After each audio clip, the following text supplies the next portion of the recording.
గోరువారి కొరడాలను విరిచి ఉన్నావు. దేవుని స్తోత్రం.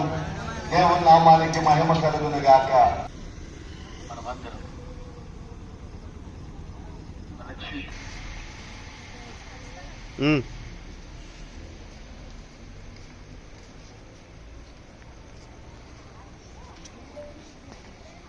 बात करेंगे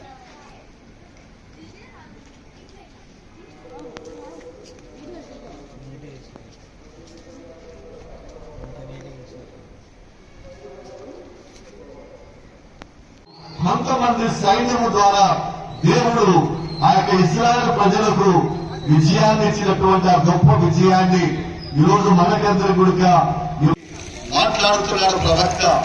ఆ యొక్క న్యాయాధిపతుల గ్రంథంలో 6-7 అధ్యాయాలు మనం చూసినట్లయితే ఈ మిథ్యానీయులు ఇశ్రాయేలును వారముగా ఉంటున్నాము దేవుని బిడ్డారా. ఎందుకంటే మనము యేసు ప్రభు యొక్క నజరేతు ప్రణాళికను మనం గమనించినట్లయితే ఆ నజరేతు దేవుడు వారిని వారి కుటుంబాన్ని ఆశీర్వదించి దీవించుగాక.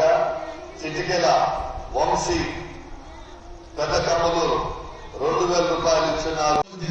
జన్మింపజేసుకుని నీకు ప్రేమైన బిడ్డలుగా సాక్షి బిడ్డలుగా మీ లోకంలో జీవిస్తూ మీ క్రిస్మస్ పండుగలు జరిగించుకుని అనేకులకు ఆ వెలుగును అందించేటువంటి 10,000 రూపాయలు జిఎన్ వినోలియా స్వర్ణ కుమార్ గారు ఇచ్చినారు.